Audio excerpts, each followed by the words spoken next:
নারায়ণগঞ্জের রূপগঞ্জে এবার স্থানীয় চাহিদার তুলনায় বেশি কোরবানির পশু প্রস্তুত করেছেন খামারিরা। আর গোখাদ্যের দাম বৃদ্ধি সহ খামার ব্যবস্থাপনায় খরচ বেড়ে যাওয়ায় লাভ করা নিয়ে দুশ্চিন্তায় আছেন তারা। খামারিদের দাবি, প্রাকৃতিকভাবে লালন পালন করেছেন তাদের গবাদি পশু। রাজধানীর পাশের জনপদ নারায়ণগঞ্জের রূপগঞ্জে গড়ে উঠেছে গবাদি পশুর ছোট বড় অনেক খামার। ঈদুল আজহা সামনে রেখে কোরবানির জন্য পশু মোটাতাজা করেছেন খামারিরা। দেশি জাতের পাশাপাশি খামারগুলোতে আছে শাহিওয়াল, গির, ডেক্সটার সহ বিভিন্ন জাতের গরু ও ছাগল। খামারিদের দাবি, স্টেরয়েড বা ক্ষতিকর কোনো ওষুধ ব্যবহার না করে সম্পূর্ণ প্রাকৃতিকভাবে লালন পালন করা হয়েছে এখানকার গবাদি পশু। তারা বলছেন, গোখাদ্যের দাম বৃদ্ধি সহ খামার ব্যবস্থাপনাতেও খরচ বেড়েছে। ন্যায্য দাম পাওয়া নিয়ে দুশ্চিন্তায় খামারিরা। কাঁচা ঘাস খাওয়ানি গরু, ভুসি, গমের ভুসি, খেসারি, ছোলা এবং এটি খেয়ার ভুসি দেখায় আমরা গরু ধরি। আমাদের অন্য কোনো খাওয়ার নাই, কোনো কেমিক্যাল জাতীয় নাই। উৎপাদন খরচ আমাদের অনেক বেশি, বিভিন্ন হাউজিং কোম্পানির কারণে, তারপরে আমাদের জলাবদ্ধতার কারণে অনেকাংশে কৃষি জমি কমে গেছে। এর জন্য আমাদের দূর দূরান্ত থেকে ঘাস কিনে নিয়ে আসতে হয়। আমরা এইখানে আমাদের পরিবহন খরচ বৃদ্ধি পেয়েছে।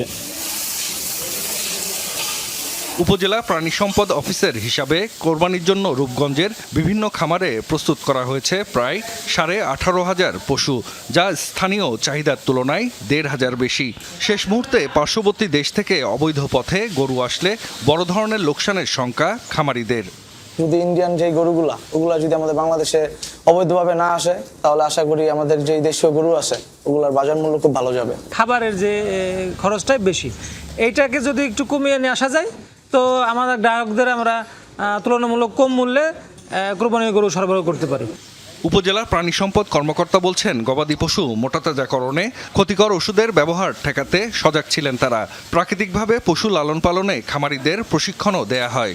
ওনারা মেনলি দানাদার খাবার এবং সাইলেজ এবং অন্যান্য খাবারের উপরে নির্ভর করাতে তাদের কস্টিংটা একটু বেশি করে। তদুপরি এখানে চাহিদা রয়েছে, রূপগঞ্জের চাহিদা পূরণ করে রাজধানীকে আমরা সরবরাহ করতে সক্ষম হব এবং আমাদের খামারিরা আশা করছি যে তারা ক্ষতিগ্রস্ত হবে না। রূপগঞ্জে ছোট বড় মিলিয়ে 850-র মতো গবাদি পশুর খামার রয়েছে। জাহিদ হাসান, যমুনা নিউজ।